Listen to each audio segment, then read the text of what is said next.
ಸ್ನೇಹಿತರೆ, West Indies ಅಂತೂ ನಿನ್ನೆ ಮ್ಯಾಚ್ ಅಂತೂ ಗೆದ್ದಾಯ್ತು. ಬಟ್ ಈ ರೇಂಜ್‌ಗೆ ಗೆಲ್ ಬರ್ದಿತ್ತು ಗುರು. 107 ರನ್‌ಗಳಿಂದ ಗೆದ್ದಿದೆ ವೆಸ್ಟ್ ಇಂಡೀಸ್ ತಂಡ.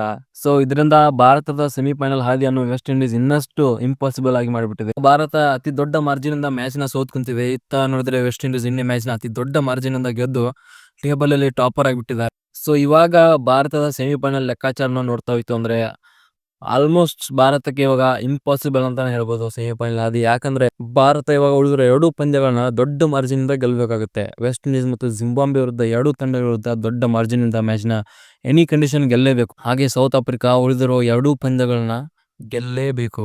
ಆವಾಗ ಮಾತ್ರ ಭಾರತಕ್ಕೆ ಒಂದು ಅವಕಾಶ ಸಿಗಬಹುದು ಸೆಮಿಫೈನಲ್‌ಗೆ ಹೋಗೋಕೆ.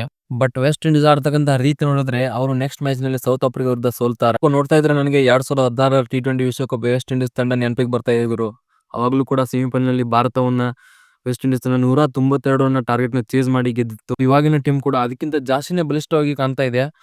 ಬ್ಯಾಟಿಂಗ್ ಅಷ್ಟೇ ಅಲ್ಲ, ಬೌಲಿಂಗ್ ನಲ್ಲೂ ಕೂಡ ಅಷ್ಟೇ ಸ್ಟ್ರಾಂಗ್ ಆಗಿ ಕಾಣ್ತಾ ಇದೆ ವೆಸ್ಟ್ ಇಂಡೀಸ್ ತಂಡ. ಕಳೆದ 2024 ಟಿ20 ವಿಶ್ವಕಪ್ ನಲ್ಲಿ ಕ್ವಾಲಿಫೈ ಕೂಡ ಮಾಡಕ್ಕಾಗಿರ್ಲಿಲ್ಲ ವೆಸ್ಟ್ ಇಂಡೀಸ್ ತಂಡಕ್ಕೆ. ಬಟ್ ಈ ವರ್ಷ ಇಷ್ಟು ಸ್ಟ್ರಾಂಗ್ ಆಗಿ ಕಂಬ್ಯಾಕ್ ಮಾಡಿದೆ ವೆಸ್ಟ್ ಇಂಡೀಸ್ ತಂಡ. ಎಲ್ಲ ತಂಡಗಳನ್ನು ಎದುರಿಸುವಂತಹ ಶಕ್ತಿ ಆ ತಂಡದಲ್ಲಿದೆ. ಭಾರತ ತಂಡವನ್ನ ಸೆಮಿಫೈನಲ್ ನಲ್ಲಿ ನೋಡಬೇಕು ಅಂದ್ರೆ ನಾವು 140 ಕೋಟಿ ಭಾರತೀಯರು ಪ್ರಾರ್ಥನೆ ಮಾಡಬೇಕು.